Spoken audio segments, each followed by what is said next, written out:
आज हम देखेंगे कि रजिस्टर का सीरीज़ में कैसे इस्तेमाल करते हैं और क्यों इस्तेमाल करते हैं। यहाँ पर मेरे पास 12 वोल्ट की डीसी पावर सप्लाई है और एक एलईडी है जो चलती है 3 वोल्ट पे और इसे लगते हैं 30 मिली एम्पियर का करंट। अब यहाँ पर मेरे पास 12 वोल्ट की डीसी पावर सप्लाई है और जो मेरी एलईडी है वो सिर्फ 3 वोल्ट की है। अगर मैं सीधा ही इसे 12 वोल्ट से जोड़ दूं तो ये ख़राब हो जाएंगी। तो मैं चाहता हूँ कि मैं कुछ ऐसी चीज़ लगाऊँ जिससे मेरे 12 वोल्ट में से 9 वोल्ट रुक जाए और सिर्फ 3 वोल्ट ही एलईडी को मिले और मेरी एलईडी से 30 मिली एम्पियर का करंट फ्लो हो। तो इसी मकसद को पूरा करने के लिए हम सर्किट पे एक रजिस्टर लगाएंगे। तो यहाँ पर हम एक रजिस्टर लगाएंगे। तो हम चाहते हैं कि 12 वोल्ट में से 9 वोल्ट हमारे रजिस्टर के अक्रॉस रुक जाए और बचे हुए 3 वोल्ट इस एलईडी को मिले। तो हम कितने वैल्यू का रजिस्टर लगाए जिससे कि हमारे 9 वोल्ट उस रजिस्टर के अक्रॉस रुके और 30 मिली एम्पियर की करंट उस रजिस्टर से फ़्लो हो, क्योंकि यहाँ पे रजिस्टर और एलईडी सीरीज़ में लगे हैं और करंट को फ़्लो होने के लिए सिर्फ एक ही जगह जाने के लिए, तो करंट वही फ़्लो होगी एलईडी में जो रजिस्टर में फ़्लो होगी। तो हम रजिस्टर के रेजिस्टेंस के लिए जो को कैलकुलेट करने के लिए जो फार्मूला इस्तेमाल करेंगे वो है हमारा बेसिक फार्मूला V=I×R। तो हम चाहते हैं कि 12 में से 9 वोल्ट हमारा रजिस्टर अपने अक्रॉस ला ले और बचे हुए 3 वोल्ट एलईडी को मिले। तो हम यहाँ पे 9 वोल्ट ले लेंगे रजिस्टर के और करंट में 30 मिली एम्पियर ले लेंगे, क्योंकि जो इस सर्किट में फ़्लो होने वाली करंट होगी वो 30 मिली एम्पियर ही होगी। लेकिन यहाँ हम क्योंकि करंट को एम्पियर पे रखते हैं, इसलिए 30 मिली एम्पियर को एम्पियर पे चेंज करने के लिए इसे हम 1000 से डिवाइड करेंगे।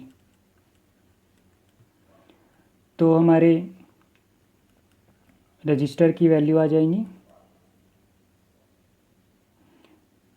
300 ओम। तो मुझे यहाँ पे 300 ओम के रजिस्टर का इस्तेमाल करना पड़ेगा, जिससे कि 12 में से 9 वोल्ट उसके अक्रॉस होंगे और 3 वोल्ट एलईडी के अक्रॉस होंगे, जो कि हमारी ज़रूरत है एलईडी को जलाने के लिए। और इस सर्किट में 30 मिली एम्पियर का करंट फ्लो होगा, वो भी हमारी एलईडी की ज़रूरत है। तो हमने अपनी एलईडी को 12 वोल्ट डीसी से 3 वोल्ट पे लाने और जलाने के लिए 300 ओम के रजिस्टर का इस्तेमाल करना होगा।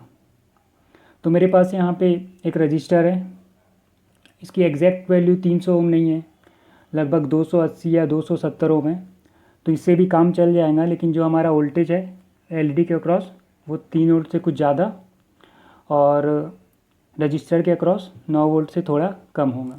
लेकिन हमारी एलईडी यहाँ पर अच्छे से वर्क करेंगी। तो इसे मैं सोल्डर कर लेता हूँ जल्दी से, फिर हम मल्टीमीटर से चेक करेंगे कि क्या मेरी जो एलईडी है वो चल रही है या नहीं चल रही। तो यहाँ पर हमारी एलईडी काम कर रही है। अब हम मल्टीमीटर से चेक कर लेते हैं कि रजिस्टर के अक्रॉस कितना वोल्ट है और एलईडी के अक्रॉस कितना वोल्ट है।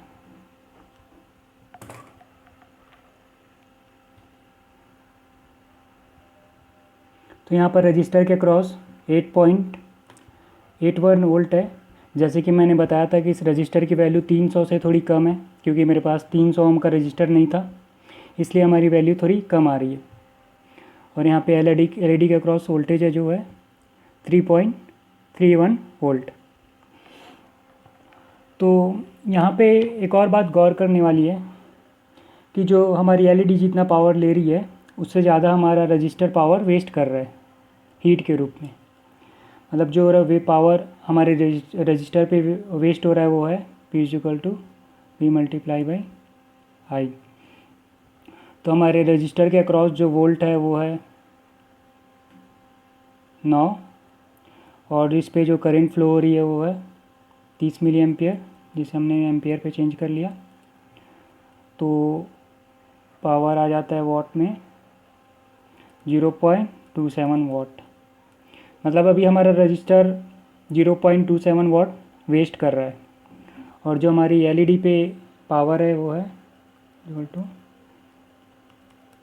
आई, जो हमारी एलईडी के क्रॉस जो वोल्ट है वो है 3, और करंट जो फ्लो हो रही है वो है 30 मिली एम्पियर। इसको हमने एम्पियर पे चेंज कर लिया, जिससे हमें मिलता है 0.09 वाट। तो यहाँ पर हमारी एलईडी सिर्फ 0.09 वाट इस्तेमाल कर रही है पावर, और हमारा रजिस्टर है जो इससे लगभग 3 गुना पावर वेस्ट कर रहा है। तो इसीलिए हम जो बड़ी पावर सप्लाई होती है, जैसे कि 220 वोल्ट डीसी को अगर हमें 12 वोल्ट डीसी में बदलना हो, तो हम रजिस्टर का इस्तेमाल नहीं करते, क्योंकि इस पर जो पावर लॉस होगा वो बहुत ज़्यादा होगा। इसलिए हम दूसरे डिवाइस का इस्तेमाल करते हैं, जैसे एसएमपीएस। तो वो बिना पावर को लॉस करे वोल्टेज की वैल्यू को कम कर देता है, जिससे हमारा पावर लॉस इतना नहीं होता है। तो इस तरीके से हम रजिस्टर का इस्तेमाल सीरीज़ में करते हैं, लेकिन जहाँ भी रजिस्टर का इस्तेमाल होता है वहाँ कुछ पावर लॉस होता है।